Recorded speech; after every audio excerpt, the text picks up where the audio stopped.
Hello, good morning, everyone. Morning, Pastor. Morning po. Yes, Morning good po, morning. Pastor. Good morning. Can Morning I po. see some thumbs up sign if you are if you can hear me? Thumbs up po tayo. And can you open your if you can open your video first so that we can see your beautiful faces.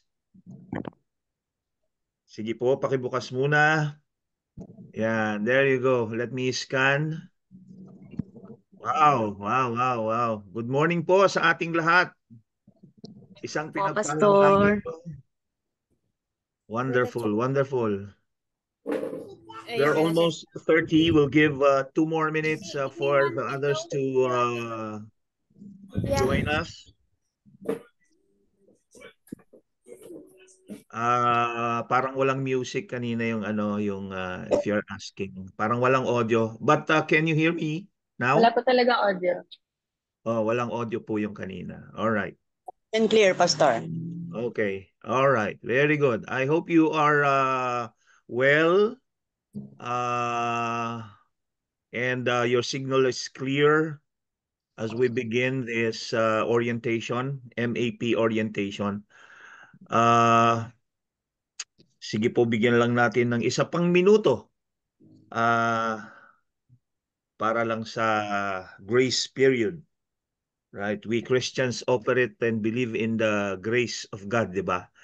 So bigyan natin ng grace. But thank you. Thank you everyone for coming early, for joining us. And just to let you know po, we are our group or our batch for the 2024-25 MAP modular sessions, modular course is being attended not only by Lighthouse people, Lighthouse leaders. There are other churches present here today. If you can, to those who are coming from other churches, isa lang po ang ibig sabihin yan why they are here. It is because we have expanded our partnerships with them. So those who are coming, those who are from other churches, can you please add to your, if okay lang add to your name kung saang church po at para makita nating ma-recognize naman natin, ma-mention natin, or maybe write sa chat na lang po kung saan galing kayong simbahan. Right? Please turn on your videos. Lay, can you unhighlight me muna? Remove spotlight muna. Let's have an initial picture taking.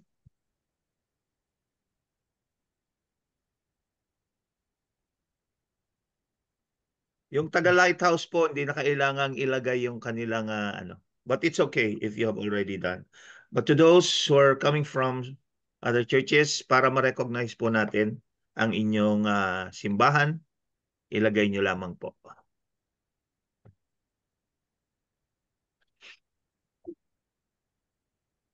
Wow. Okay. Sige po. We will recognize in a short while.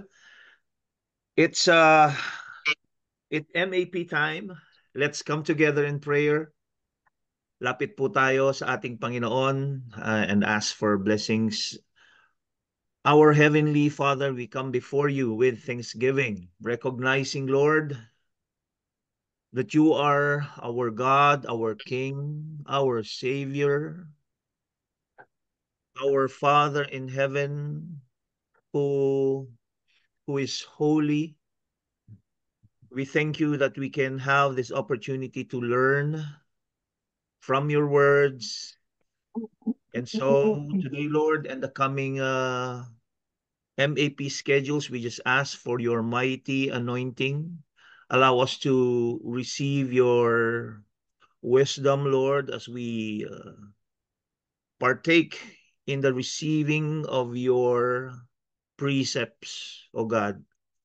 Noon madakila ka po sa aming gagawin. Allow this knowledge that will be received by your people to be transformed, to be converted into actions, and eventually, Lord, will just Christianize, will transform the community to be in the image of God. Lord, basbasan mo po ang bawat isa, narito man sa Pilipinas, nasa ibang bansa, nasaan mang dako ng archipelago. Lord, we just ask for your guidance and your protection. And we pray for your special favor of good internet connection, Lord. We know that you have great plans for each of us, great plans for your church and ministry. And so therefore, we submit ourselves to your leading, Lord, to your guidance through the wisdom that will be shared in these map sessions. Bless the professors as well as the national office who's handling this, our leaders, and especially the students, Lord. Father, be glorified in the things that we will do. As you have been faithful in the past, we know that you will be faithful, continually faithful to each and every one of us. Maraming salamat po. This is for the glory of your name and for the blessing of many lives. We give you praise. In Jesus' name we pray. Everyone will say, Amen. Amen. Amen, amen, amen. All right. Uh, According to our schedule, we will not have the actual class today. Tama, Lay? Tama, Pastor Alex, right? And by the way, sir. Pastor... Tama. Yes, thank you. And by the way, Pastor June, is he here or he's teaching, no? He's teaching, but he extends his regard to the regards to all of you as he is busy doing leadership training as well. So let me encourage everyone. We have shared a backdrop or a background sa ating group chat. If you do not know how to use it in the Zoom platform, simple lamang po kung kayo po ay naka laptop, just go to the group chat, click it, and then save it. And then you can use it via the selection of background in the map platform. Or kung hindi nyo po kaya, magpa-assist na lang po sa mga susunod na araw. But we would like to encourage you to use that simply because we want to, especially in properly recording our sessions, we would like to make it official as the sessions are ongoing. Why? The reasons why, the reasons behind, I'm gonna tell you later po. Okay? So, okay, please resend. I would like to recognize, by the way, our equip leader, Pastor Rom Quinones. Narito po kasama natin. Bati ka naman, Pastor Rom. Good morning po. Ayan. Ang gwapong-gwapong at makisig natin at idol ko sa kantahan na ating pastor. Okay? Kung gusto niyo pong mag-request ng kanta, nasa maling session po kayo. And also, I'd like to recognize our senior pastor, Pastor Jojo, who's also with us today. Pwede Cheers, bang bumati ka, Pastor? Cheers mga kapatid. Coffee lang tayo. Good morning, sir. Good morning. Good morning. Good morning. Good morning, mga kapatid. All Morning, right. Okay, so in a short while, our program is short. We will, of course, give you the details of our MAP modular, and we will open still platform for more of your questions if you still have, okay? And then we will also give some details as far as our Google setup, Google Classroom setup, which will be done by your national office. Okay? Para sa mga, of course, i-access natin ang ating subjects through the Google platform, and so you might have questions about it. So we will explain it in a short while. But allow me to give relevance to what we do before we begin. First and foremost, again, welcome everyone, and thank you for your commitment in doing this MAP modular equipping. Tatlong bagay po para sa aking pananaw kung bakit natin kinakailangan. Why do we need to go through this MAP training from National Office from Lighthouse? Number one, of course, the biblical mandate. You all know your Bible. We all know that when King Solomon was given the task to lead the people of Israel, he did not ask for money, did not ask for wealth. Anong kinuha niya? Anong hiningi niya sa Diyos? Humingi siya Wisdom. ng karunungan. Wisdom. Okay? So, that's foremost for us. Christian leaders, I have to say this, kailangan meron tayong nalalaman. Not to you know, be proud, but to really, for me, it is much needed, especially when we are serving in the Lord's vineyard. You will encounter, if you're a church leader, people will ask you, people will come to you to seek for knowledge and guidance that's biblical. So sa akin pong palagay, lalo na kung ang track natin ay pagpapastor, then by all means, we must understand or have a good grasp of theology, of ministry, of the biblical precepts that we must know. Okay? Ito po ang ating batayan. Ito po ang ating gabay sa ating pamumuhay, hindi lamang leader, kundi bilang mga Kristiyano. Historically, in the past, the faith was passed on to the next generation and to ours. Okay? It is because of the solid theology of Christian leaders. Okay?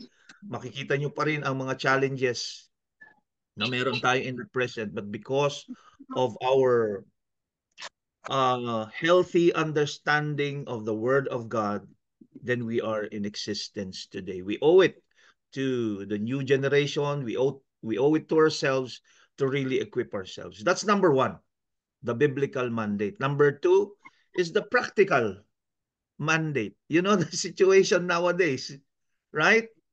Merong Yawism, may mga doctrinal challenges tayong na-encounter, and we have seen and we have encountered churches who are now, in the beginning, maayos naman ang kanilang pagtuturo, and then all of a sudden, meron na silang mga katuruan that are not really healthy, right? Not really sound as far as Christian doctrine is concerned. Also, kailangan po natin, and even in our lives, we know that life and doctrine ang sinasabi. So the practical side of it, we really need to learn and, you know, acquire knowledge so that we can use daily in our lives. That's the second one. And thirdly, the Lighthouse Christian Community, I wouldn't say mandate, the Lighthouse Christian Community angle, right? We have already set MAP as one of the requirements. If you are pursuing a life of leadership, a spiritual leader, and soon, if you will decide to take the ministerial certificates, this is one, the MAP is one of the requirements that you must get for yourselves, right? So that you can be well-versed on how Lighthouse pursues the ministry. So, kailangan po natin ito.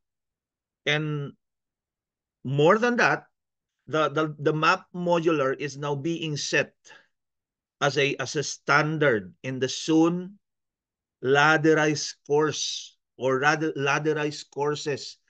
We are setting it up by, of course, the guidance of our senior pastor and the leadership of Pastor Rom Quinones, the team of the national office and pastors. We have gathered together to pursue hopefully a institutionalized, of course, a biblical, a Bible school for Lighthouse. This has been the dream of our past leaders, and now we think we are in a position to pursue that.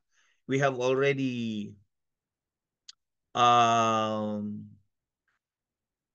aligned ourselves, our Lighthouse systems with the CHED requirements.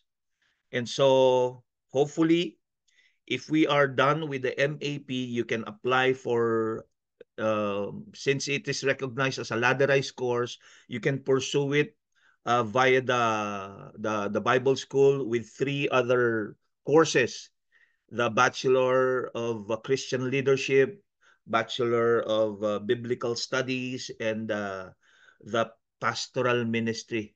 I don't know if I got it right, Pastor Rom, no? So, yung tatlong strand na yon ay pwede na po nating ipagpatuloy so that, you know, recognized na siya as a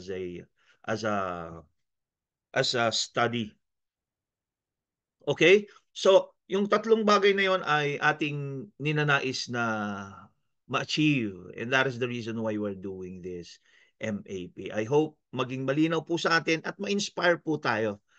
Bottom line, it is really our service to the Lord that we prioritize, and that is the reason why we needed to be really equipped with the biblical knowledge, and MAP is doing that right now. So allow me to appreciate as well my national office team. Pwede ba naman nating i-thumbs up naman ang ating mga manggagawa sa national office? I'd like to mention Pastor June and Sam, of course Pastor Alex and Ning, Leia and Toto, at siyempre ang pinaka masigasig natin si Ma'am Raquel. Where are you? Miss Raquel, are you there?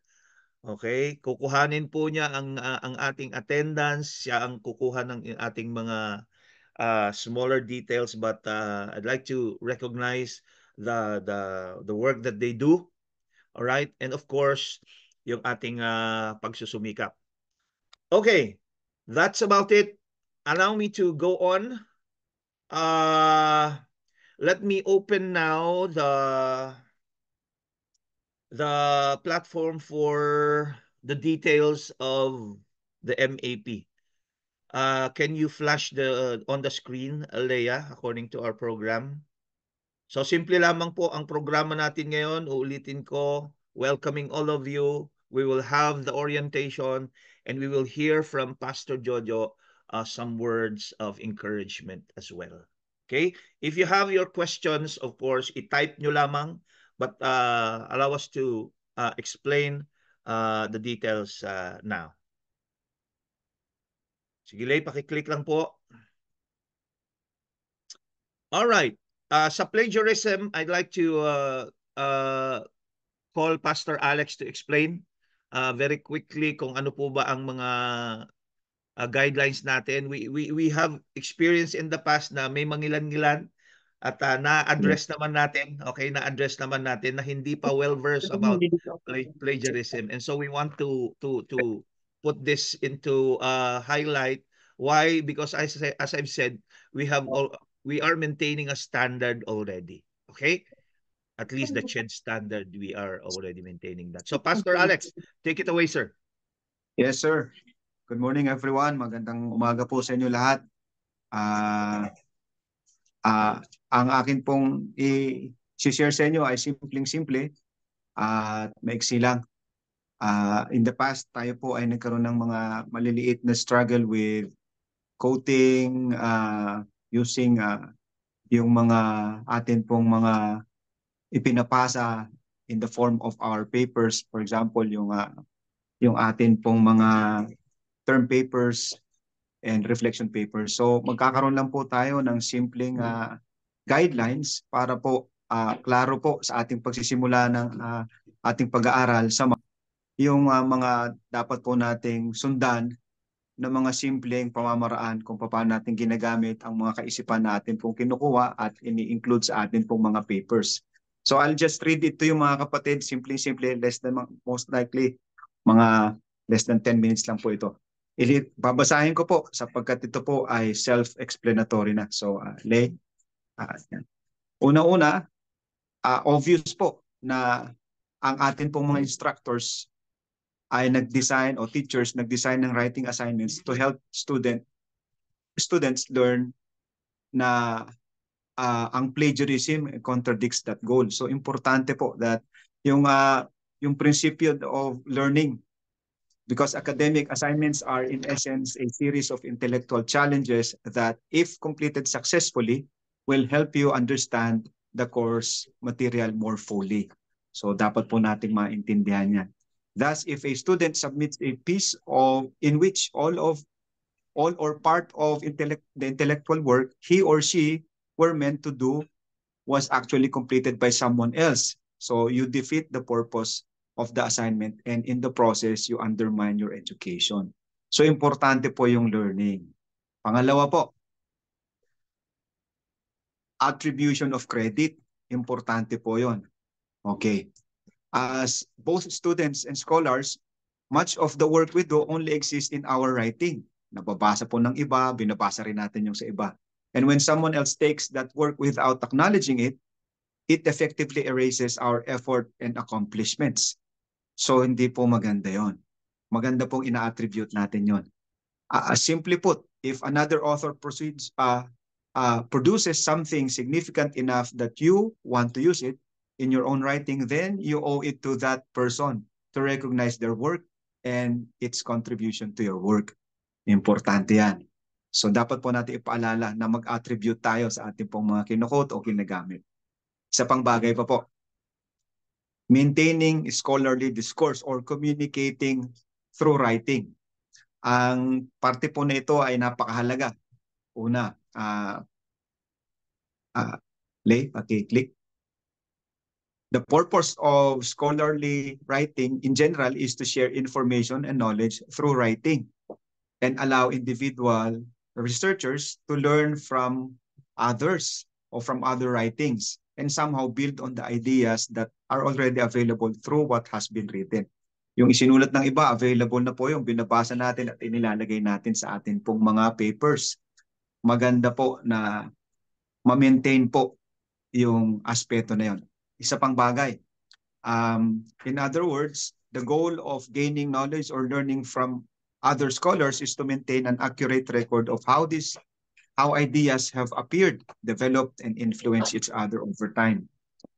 Most, if not all, scholarship involves reconsidering and responding to what others have said before. In order to do that, you have to be able to trace statements and ideas accurately back to their source.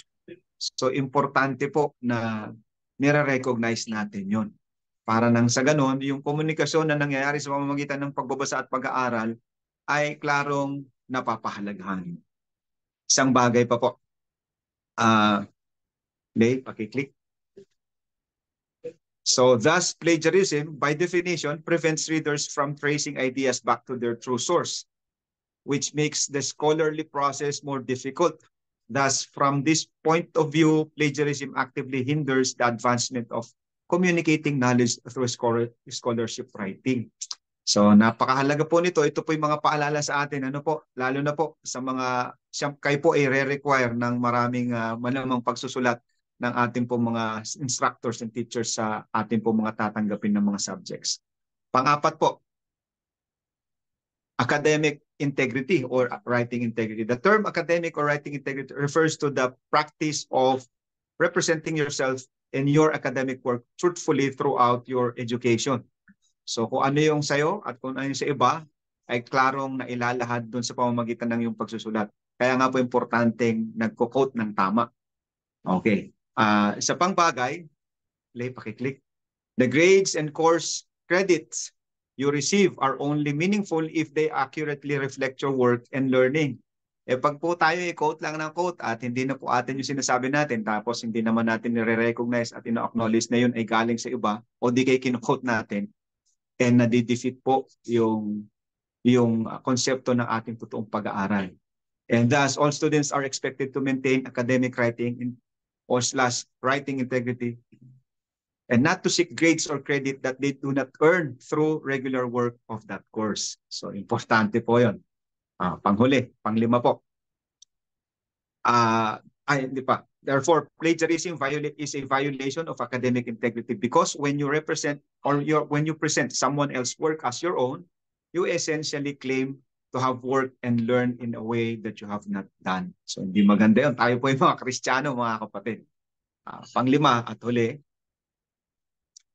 yung intellectual property right po, mahalaga po ito. Aside from the rules and expectations particular to academic work, it is important to keep in mind that published content is almost always owned by someone or a group or a person, generally either the author of that work or the company that published it. So importante po yun. Taking the content without permission or attribution is therefore an act of theft o pagnanakaw in both moral and legal sense of the term. Now, bigyan ko lang po kayo ng at least mga simpleng mga tip, forward lang late. Simpleng mga tips.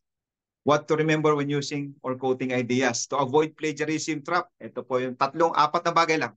Cite while you write quotations in your notes. So ito lang po yun. To avoid missing citations, make sure to insert citations while you are writing your paper. Sulat nyo lang. Kung sulat kamay, sulat nyo lang. If you put your paper aside for a few days, pwede mo makalimutan. Tapos hindi mo na alam kung saan mo nakuha information. So maganda pong nagko-quote. Paki-click, play. Simply write on the side of your notes the author's name, title, and work page to remember. Pangalawa po, avoid copy-pasting. Try to avoid copy-pasting from others or from other papers. It is better you reproduce someone else's idea in your own words. Ang tawag po doon paraphrasing. And provide a citation to the original source in case you take a clause not less than 5 words. Kasi ayun po yung sinasabi nilang medyo napagbibigyan. 5 words na kino-quote sa iba. Anyway, isa pang bagay. Slide please. Alternatively, if you specifically want to quote the original author, immediately insert the quotation marks around your text or the text that you copy o na pinipaste mo, followed by the citation. Bigyan ko lang po kayo ng simpleng pamamaraan when you're using MS Word or kung ano man ginagamit nyo. I-click nyo po yung reference. Yan, pakiclick nga lay. Makikita nyo po yan, alam nyo yung reference na yan. I-click nyo po, isa pa, lalabas po, yan, nakikita nyo, lalabas po dyan yung insert footnote, insert endnote, isa pang click, maka-insert mo yung citation. Ganyan lang po kasimple kung kayo po'y gumagamit ng Word. Kung nagsusulat naman kayo, siyempre, isulat nyo na lang sa inyong notes. Pangatlo po, use short quotations. Make sure you don't quote entire paragraphs. Limit quotation to 1 or 2 sentences. Lots of quotations make your paper even more or much harder to read. So how many words daw in a row ang dapat natin mapaalalaan sa ating sarili para maging plagiarism ito? Sabi, according to majority, 5 consecutive words is the standard. Although there is no actual rule, but 4 words is fine. Sa iba pong pamamaraan, pag lumampas daw dito, kailangan na daw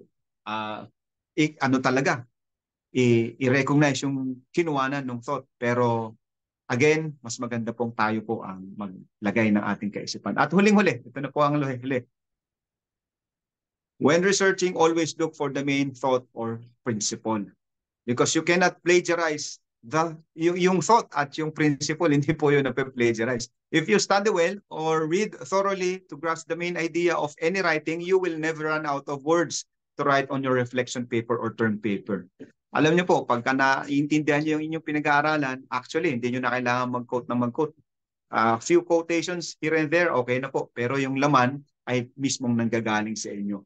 Kaya po natin to ipinapaalala mga kapatid sa huling parte na aking sasabihin ay para po magkaroon tayo ng integridad sa atin pong mga kiniklaim na ating pong mga sinusulat na galing mismo sa ating pag-aaral. Kasi kung minsan, lalo lang pong hindi tayo nagiging mabunga sa ating pag-aaral. Kung for the sake lang may pasa tayo, we're just copy-pasting and not recognizing na yung ating pong mga isinusulat o ipinapasa ay natutunan natin at kinuha natin sa inyo. So anyway, ito po ay mga simpleng paalala lang mga kapatid para po sa atin pong mga pagsasubmit ng papers. Thank you, Pastor Leo. All right. Thank you, Pastor Alex. Palakpakan naman kay Pastor Alex. Can you put a Salamat, Pastor. Just to let you know, we will continue in discussing this sa ating group chat, okay? Ito ay pasimula at pagpapakita lang na gusto nating itong i-observe as one of the standards of any school or any institution. Okay? So, patuloy po natin. Kung may katanungan kayo, we can always use the group chat. And by the way, if you are not yet included in the group chat, okay, mag-signify lang po kayo ngayon so that the national team will see it and then we will add you po sa meron tayong map modular group chat. Kung hindi po kayo nakasama ron ngayon, just signify, message any of the national office, and if you can add your siguro Facebook profile so that they can add you already. Okay? So ituloy po natin. Next slides. Isama po natin ang mga FAQs. Okay?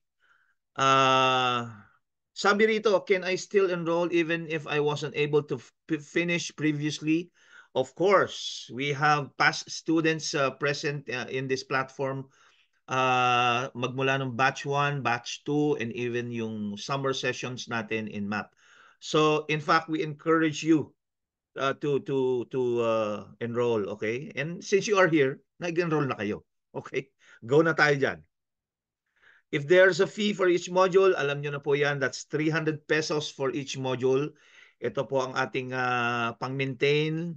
Napakaliit na halaga para lang po ma-maintain na natin ang ating programa. And of course, you know naman that the professor gives their valuable time to come up with lessons and then teach, and then ganun din po sa pagmomonitor at yung platform. Lahat po ng ito ay gagamitin natin so that we can at least give some love gift naman. But if you are being touched, okay, naliliitan kayo, hindi po bawal na lakihan, okay? Hindi po, hindi po bawal na dagdagan uh, ang inyong fee, okay? But for this group of subject, 3 subjects, kung maaari po kuhanin niyo na yung 3 subjects para meron kayong momentum. Okay? If you can pay for the entire 3 subjects for this quarter, di mabuti po 'yon. Para nang sa gayon, pahinga po ng December and then we'll continue in January. Minimal fee lang po yan. Let's go! Ito po ang ating details. Kung hindi pa po kayo nakakapag-send ng inyong mga payments, thank you to those who have sent their payments already. But if you have not done it yet, just send it to the details posted. Okay? What if I am already a licensed minister? Can I still enroll? As I mentioned, this is already a standard for Lighthouse pastors. Okay? Napakaganda po na mapaalalahanan. Kung lisensyado ka na, okay pa rin naman. This can be a refresher course for you dahil gusto naman natin na tayo ay laging equipped. Dahil marami pong sangay, marami pong areas ang pinag-uusapan sa MAP, especially in the Lighthouse context. Right? What happens once I finish the modular program? Okay? Basahin ko na lang po. If your calling is to be a pastor or missionary or church leaders, of course, you will given a certificate. By the way, ito pong ating MAP modular is composed of 10 subjects. Okay? So tatakbo po yun ng 1 taon, yung 10 subjects na yon. And then, pag natapos ninyo, we will give you the chance to put it in action. Anong ibig sabihin? Meron po tayong OJT or internship program din.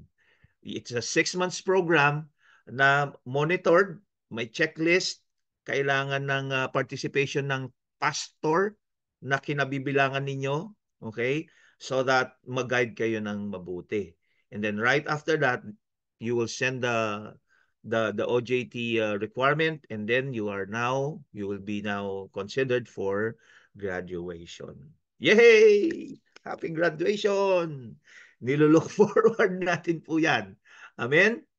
Now, if you wish to be a licensed minister under Lighthouse, kailangan po ng recommendation ng inyong lead pastor. Kasi ibig sabihin, nare-recognize ng pastor yung pangangailangan na i-duplicate niya yung sarili niya. At ayaw naman natin ng tinatawag nga ng, ang tawag doon, colorum. Ayaw natin na colorum. So, meron tayong assessment at and then you will take the first level licensure exam. Okay? So, ganun lamang po yan. These are the basic. The classes under the MAP Modular OT Survey, Basic Hermeneutics, Church Administration, Church History, Pastoral Theology, NT Survey, Homiletics, Intro to Theology, Biblical Counseling, Missions, and Church Planting. So, sa ilalim po ng mga subjects na yan ay meron pang subtopics yan. Kaya for example, in Pastoral Theology, meron pa diyang spiritual leadership. Kaya tatamaan din yung mga baka hanapin nyo po yung mga ibang mga subjects. It is included under the subject. Aside from that, sabi ko nga, kung ipo-person ninyo siya into the ladderized course of Lighthouse, then mas lalawak na po yan. Depende sa strand, biblical studies, Christian leadership, or pastoral ministry. Okay, next. Schedule of classes, magsisimula po ang OT survey August 26 and that's Monday. Okay, tatakbo po yan hanggang September 22. Normally, that's one session per week. Tama ba mga kapatid? No? Normally, that's one session per week. At tumatakbo po ang isang session dahil 4 na week lang sa isang linggo. It will run for about 2 to 3 hours. Okay? Hindi naman, kasama na yung discussion, of course, siguro sa 3 hours. Yes, sir. Kasama na po.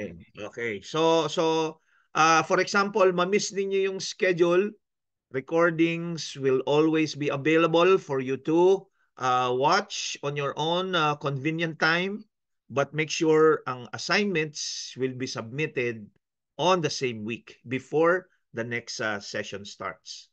Okay? Ganun lamang po yun. Pero may mga syllabus po tayo. We have syllabus that will be given to you to guide you throughout the course. OT survey, basic hermeneutics, church administration for this year only. So bago matapos so hanggang November tapos na po tayo. Bago mag-December tapos na po tayo. Okay, next. Okay, for the media guide, of course, alam po natin na kagaya ng hindi lahat ay knowledgeable pa or have full knowledge with the platform that we are using. And so I will give, by the way, ito po, maliban dito, kung meron pa rin po kayong tanong, easily, we will provide a 2-minute, 3-minute run-through para nang sa gayon papanoorin nyo lang yun. Parang YouTube, para panoorin nyo. Step 1, Step 2, Step 3. We'll try to give you that. But if you have questions later, the national office is here. And to give us the MAP Media Guide, I'd like to present to you Leia. Come on, Leia. Ang ating marketing and communications head. Hello po, good morning po. So most of you po are familiar now with how we do MAP. But for those who are new here, these are the apps that we need you to download. Wala po yung pangalan dahil laro po ito. Pwede niyo po bang hulaan kung ano yung unang... The first logo is Zoom. So everyone's familiar with Zoom because right now we're in Zoom. So kung wala pa po kayong mga applications, if hindi nyo pa po nada-download sa cellphone or sa laptop nyo, might as well do it. Pero dahil nandito na po kayo, it's expected na meron na po kayo. The other one is YouTube. So hindi lang po tayo nanonood na kung ano-ano sa YouTube, pero the recordings of our professors will be visible dito po sa YouTube. So again, if you do not have the app yet, might as well download po sa inyong smartphones or sa inyong mga laptop. And the last one is the Google Classroom. This is available po for both iOS and Android. So make sure po na meron po tayo nito. Lahat po ba meron na or familiar na po with Google Classroom? Ayan, may mga naka-thumbs up po. Good job. But for those po na bago po sa Google Classroom, I'll just show very quickly po kung ano po yung itsura niya. But first, I have sent na po the invites for OT survey. Most of you po haven't really seen or haven't really accepted the invites. May mga nagme-message po sa akin na hindi nyo pa po natatanggap. But allow me to show you the invite. You might want to check po your spam. Because I tried po sa akin, napunta po siya sa spam. So, later after po nitong orientation natin, please go ahead and check po your spam messages. Dapat po maka-receive kayo ng invitation na ganito. So, later na po yon, I'll go ahead.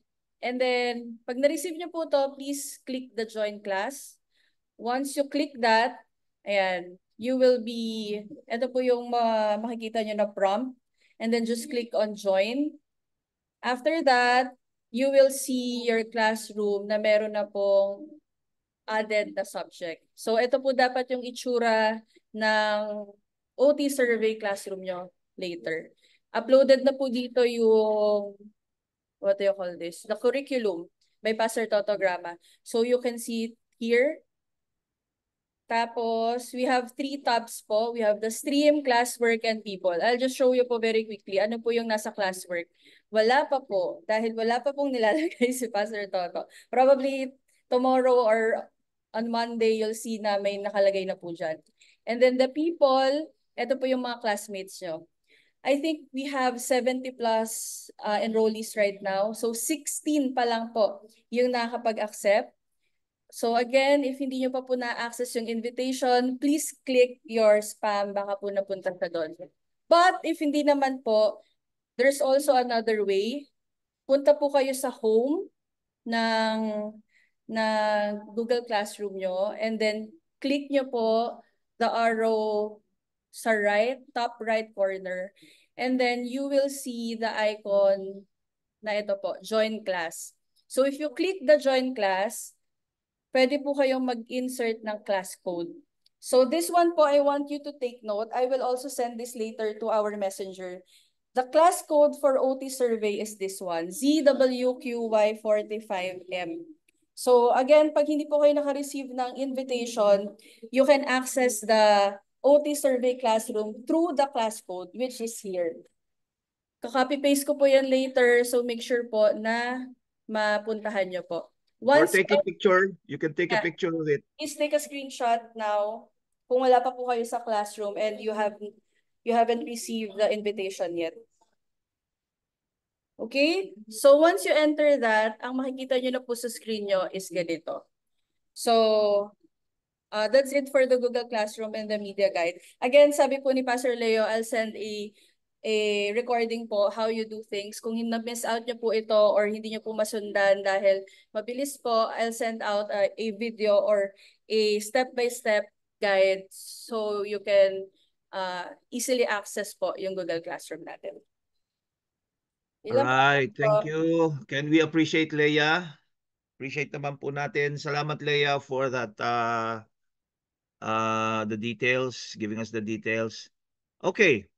I'm gonna entertain 1 or 2 questions and then I'll give if Pastor Jojo is ready, I'm gonna call Pastor Jojo to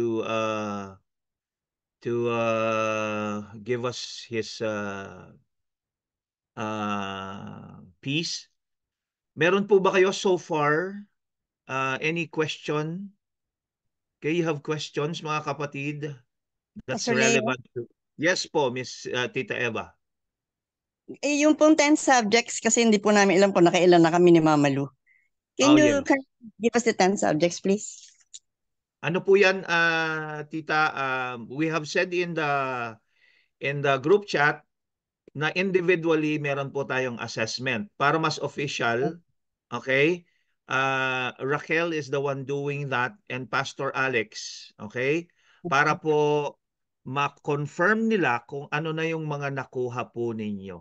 Okay? Yeah. So, shoot a message to them because we are now, kagaya po ng regular school, we give time for every student to check on what subjects have been taken already para ma-officialize natin, mag-give yung credit sa bawat isa po. Okay? Thank you, So, Pastor. thank you for the Pastor, question. Question, Pastor. Sige po. Brother Joe, Pastor Joe. Yes, sir. Pastor, okay lang ba na for us to enroll one subject for this session? Okay lang po. Depending naman to sa inyong availability, your own circumstance. I know everybody's busy, 'di ba? May kanya-kanya tayong mga activities, and that is the reason why, Pastor, we decided to modularize. Ika nga, one module per month is a focused module eh.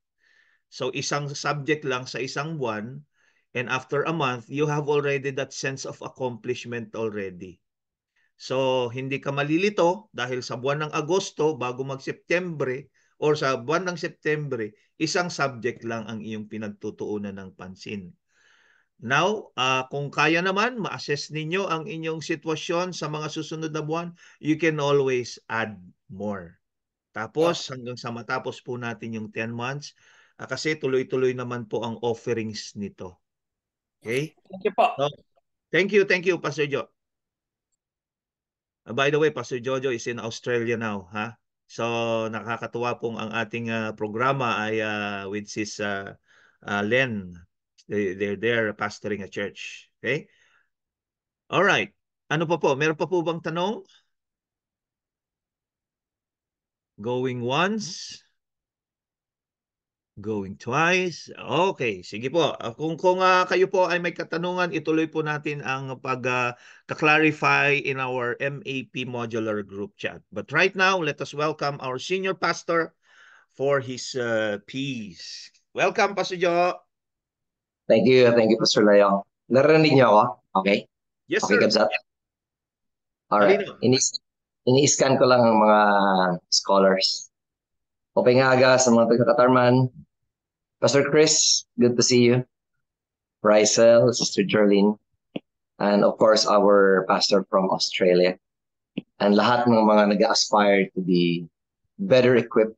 Unahin ko muna, congratulations. Yung decision na yan ay isang pagpipili na i-honor ni Lord. Because the Lord always wants us to aspire for us as believers to continuously grow in our knowledge of Him. I also like to appreciate Pastor Leo, Pastor Alex, and the rest of the National Office team, Pastor Ron, for our equipping. Salamat for always being on top of all of these. Ang motivation po, mga kapatid, why we started MAP is because as Christians, in-acknowledge po natin na ang hinahanap palagi ng Panginoon are people, ministers who will stand in the gap. Alam niyo naman po yan sa Ezekiel 22, ano po. When the Israelites were already languishing in their exile in Babylon, the word of the Lord came through Ezekiel just to tell them na kaya dumating sa inyo ang disiplina at pagpaparusa ng Panginoon, because sabi niya, I looked for people who will stand in the gap and yet I found none. Ito po isang direct rebuke ng Holy Spirit sa mga priests during the time. Na instead na mangaral sila ng katuwiran, instead na itama nila ang mga pagkakamali ng bayang Israel. Sila ay nanahimik, sila ay naging kabahagi ng corrupt system. And eventually, the judgment of the Lord came. So, where the Lord says, He's always looking for people who will stand in the gap. Hermeneutically, alam natin si Jesus Christ alone stands in the gap. But the Lord uses His ministers, kayo po yun, so that by the competencies that you get in preaching faithfully the Word of God, may paparating natin sa mga anak ng Diyos ang tunay na mensahe ng Ebanghelyo na siyang magbibigay ng seed of faith so that people will finally be reconciled unto Him. Ezekiel 33 also talks about the concept of a watchman. Diba sabi ni Lord, kung ikaw ay watchman at sinabihan mo ang mga taong parating na dilubyo, sila man ay mag-perish, wala yan sa mga kamay mo. There will be no blood in your hands. But kung nakikita mo nang may paparating na dilubyo, pero hindi ka nanahimik ka lamang, nagkibit-balikat ka lamang, yung mga tao that will perish, the blood will be on your head. So napakalaki ng role natin, mga kapatid, when it comes to taking care of the flock na ipinagkatiwala sa atin ng Panginoon. So let me just give you probably 3 of my motivations. I have many motivations in life when it comes to studying. I've been a perpetual student all my life, and I'm going to enroll again in the next coming few weeks. Panibagong aspiration na naman. Kapag-graduate lang namin na Pastor Leo, then I'm off to another degree by God's grace. Anong nasa motivation ko as a person? Okay, number 1 is growth mindset. Yung mindset na gusto ko palaging mag-grow. And isn't that what the Bible says? Na 2 Timothy 3:16, so that we can be thoroughly equipped for every good work. Napakarami ng gawain sa kaharian ng Diyos.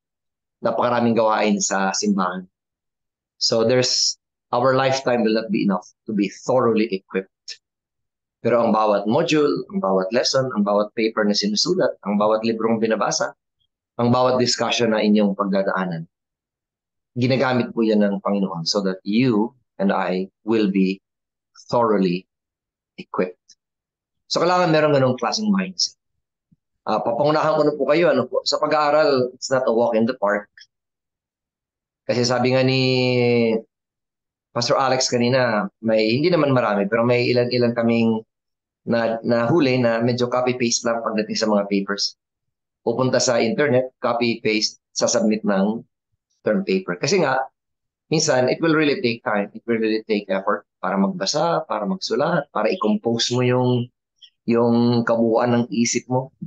Pero kung ang mindset mo is growth, mahirap man, medyo challenging man, siyempre, it will require your time, medyo matcha-challenge yung grammar mo, medyo matcha-challenge yung itutulog mo na lang, ipag-aaral mo pa. Ang joke namin na Pastor Leo, kung may panahon ka magpahinga ka, pero habang nagpapahinga ka, mag-aaral ka. So, ganun palagi, no? So, palaging growth mindset. Sige lang. Dahil at the end naman, yung growth na ibibigay sa iyo ng banal na spirit mo will be in fulfillment of what 2 Timothy 3:16 would say, so that you will be thoroughly equipped for the good works that God has assigned for you. So number 1 is growth mindset. Secondly, is to adopt lang a good attitude, letter A, a good attitude in receiving feedbacks.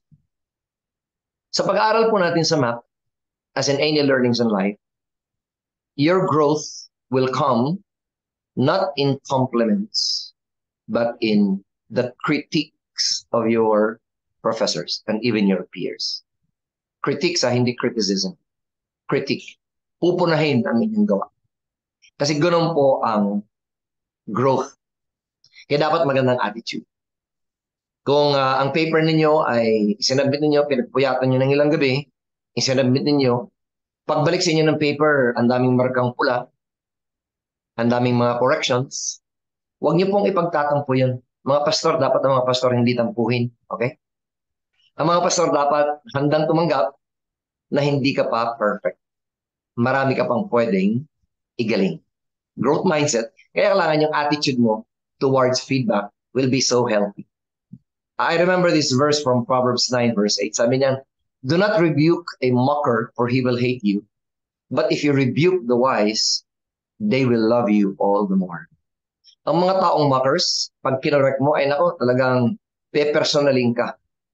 Sasabihin nun, ano mo, klase namang mga professor yan. Akala po naman, pastor yan, pero kung makapag-critic, akala mo kung sino. Diba? Pine-personal ang feedback. I tell you, my friend, when I was pursuing my degrees, marami po akong papers na pag bumabalik sa akin, parang sa comments ng mga teachers ko, parang feeling ko, wala pala talaga akong alam sa buhay. But when I take those feedbacks and I allow those feedbacks to be the fire so that I will be inspired to be better, that's when I saw real growth happening in my life. Every time ibabalik sa inyo ang inyong mga works, isipin po ninyo your pastors, your professors will be coming from a place of love. Gusto lang namin gumaling tayong lahat. I remember Pastor Albert Clavo when he was pursuing his master's degree in the US. Sa kanyang preaching class, sabi niya, nag-demo siya ng kanyang preaching, he preached with all his heart. Ano yun naman, Pastor Albert, magaling mag-preach yan. Pero pagbalik ng result, parang pasang-awa lang siya. Pasang-awa sa preaching si Pastor Albert. Sabi niya, in that moment, parang gusto niyang magsulat daw sa mga taga-lighthouse sa Pilipinas na magpadala ng petisyon sa Amerika para sabihan ng mga Amerikanong, hindi niyo ba kilala ang Pastor Albert namin? Yan ang pinaka-best preacher namin sa Alabang. Parang gusto rin niyang mag-class. But the Lord right there and then rebuked him. And the Holy Spirit daw told him, bakit wala ka na bang igagaling? Ganon ka na ba ka-perfect na hindi ka na pwedeng pagsabihan? So I pray we have the same kind of attitude in life.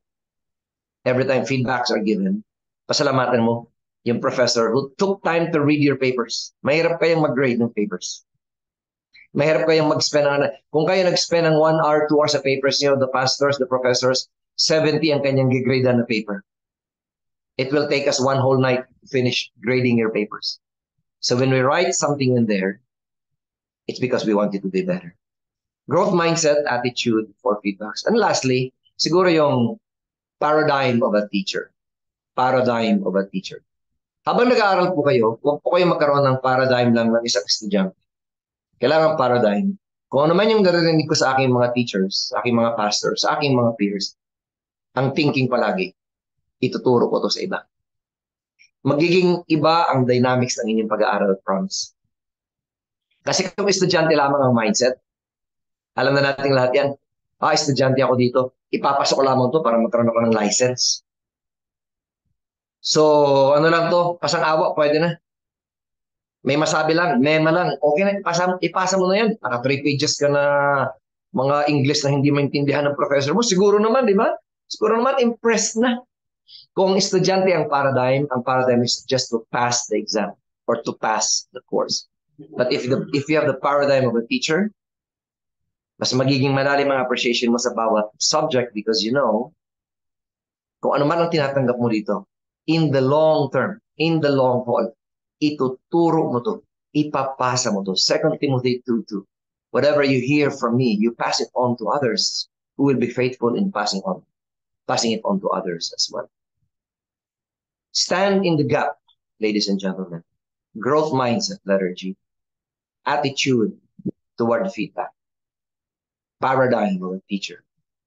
Para lahat tayo, we will be thoroughly equipped for the good works that God has prepared for all of us. God bless you. This will be a fun semester. This will be a fun term for all of us. Again, masarap po at napakalaking pribilehiyo ang pag-aaral sa inyo. Thank you so much mga kapatid. God bless you. Thank you, Pastor Joe. Isa namang masigabong palakpakan para sa ating senior pastor who's always there. Halong hiyawan. May kasama pang hiyawan, siyempre. Yay! Na laging naririyan para encourage tayo, ipanalangin tayo, at higit sa lahat, suportahan yung mga ganitong gawain natin sa Lighthouse. So thank you, Pastor Joe. In a short while, I'll be calling Pastor Rom to end us in prayer. Hihingin ko lang ang panalangin ng ating equipped pastor. But before that, allow me to ask again Meron po ba kayong gustong i-clarify? Together with the national office, meron ba tayong nakalimutan mga kapatid na mahalagang mapag-usapan ngayon? Okay? All right. Go ahead, Lay. Yeah, very quickly lang po, yung mga new students po natin, we will require po a letter of recommendation and your life testimony. So we will send na lang po the details after this, where you can send it po. Thank you. That's right. That's always a standard for MAP students. Dalawang bagay lang po, yung testimonya ninyo na hindi 15 page. Hindi 15 pages, 2 pages lang or 1 page lang, okay na po 'yon. Okay? At yung meron po tayong form na ibibigay ni Leah so that the pastors can duly recommend you for this program. Lagi po nating isinasama ang mga pastor ninyo sa picture dahil in the end, sila ang magiging katuwang din ninyo sa paglago.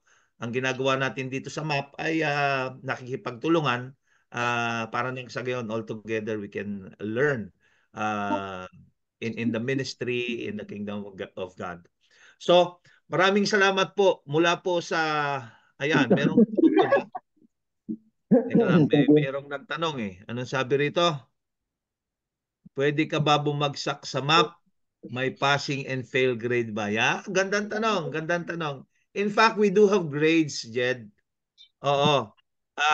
Ganito lang po ang encouragement namin sa hindi nakakatapos ng kasi in the past we have students who have not finished the subject because of incomplete requirements.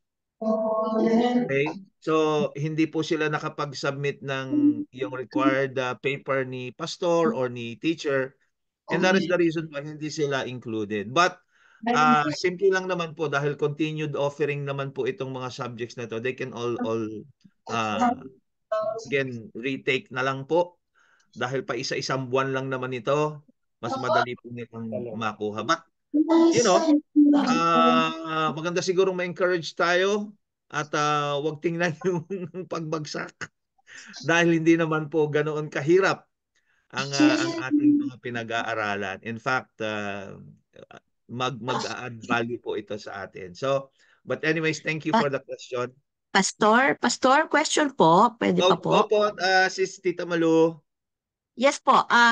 As you've said, sa Monday po start na ng ating classes which will take 2 to 3 hours per session. Mhm. Counted po ba yung sa grades yung aming attendance since it's weekly, Mhm. unlike before na every other week, and this will take 2 to 3 hours. Mhm. What is meant by modular? I thought it's not online every time. Opo. Meron pong mga asynchronous sessions po, tita. Okay?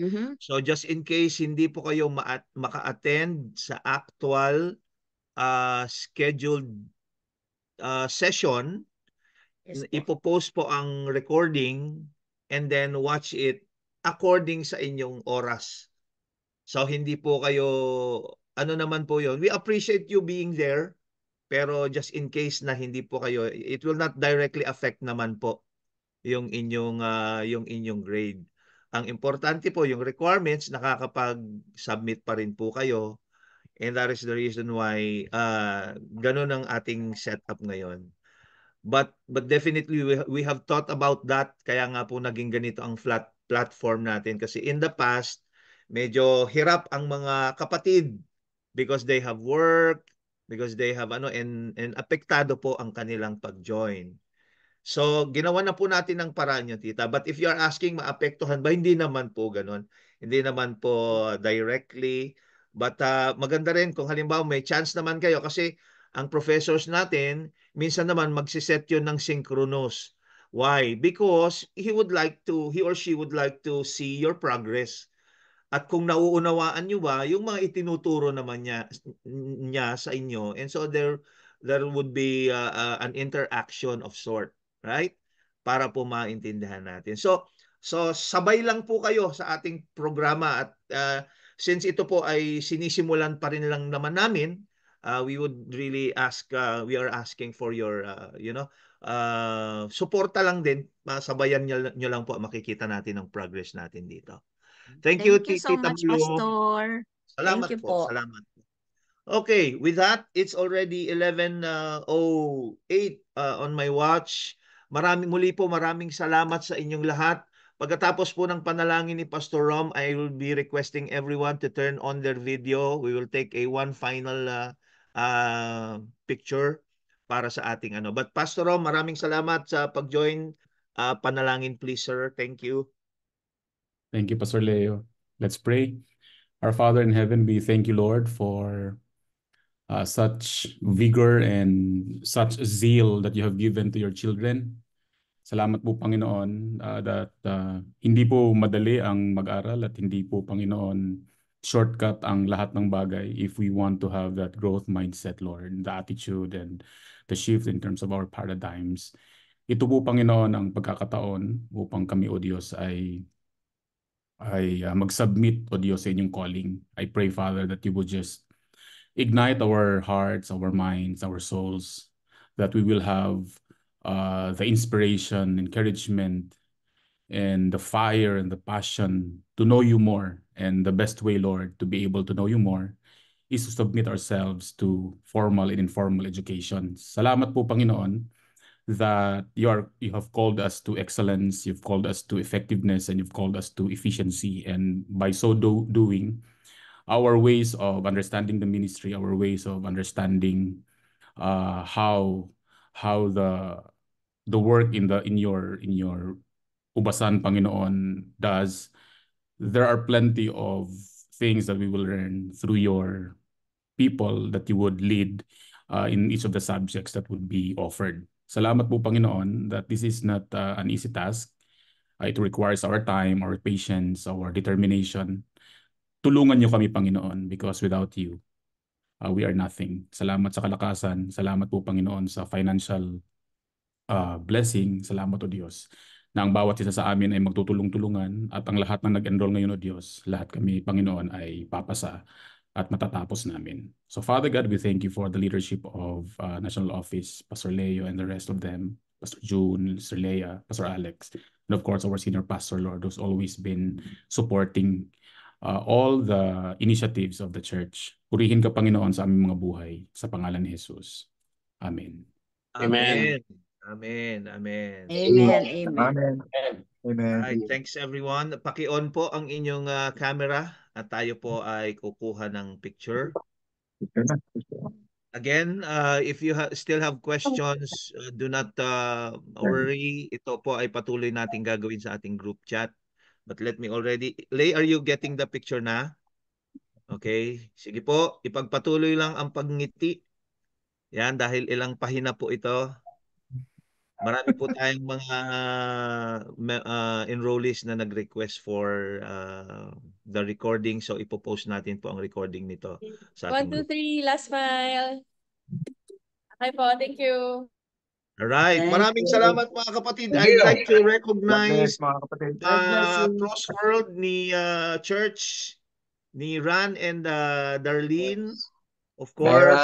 Hi, Darlene. You, Pastor. Good to see you, Lizan. Pastor Jojo sa Australia. And Sister thank you po. Good day, mate. Enrollees natin. God bless you mga kapatid. Thank you po. Thank you po. God bless you all po. God bless Okay, you. see you in church tomorrow. See you in the church. Thank you po, God bless dear you sa church. pastors. Thank you. Thank you, Pastor Rom. Thank you, Pastor Jo. Kaka-join ko pa lang, tapos na. Oh no. My love, open your video. Thank you. Thank you, Pastor. Bye, everyone! Salamat mga Ingat kayo, ingat kapatid. kayo. Maganda yung declaration. Tatapusin natin lahat ito. Hallelujah. Amen. God bless you. God bless you. Thank you, Lighthouse Katarman. Thank you, Lighthouse Japan. Uy, may Lighthouse Japan. Hallelujah. Malapit na. Thank you, Pastor. Go, Lighthouse Japan. Oh, let's go. Pastor, meron akong kita tayo sa church bukas. Yes, sir. Yes, sir. Thank you, sir. Ingat ka. Toby. Thank you. Ikaw ba yan, Toby? Katarman na, kumabing aga. Pastor Chris. God bless you. Rizal, pakita ka naman dyan, Rizal. Kalahat, tunga na simula ko sa kanimod. Oh, ha? Ang tunga Open lang. agad, Pastor.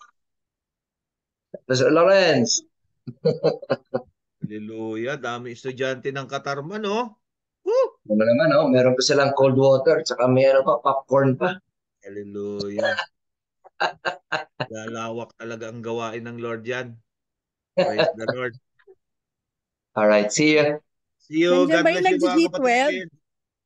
Nandiyan ba yung nag-G12? Oo.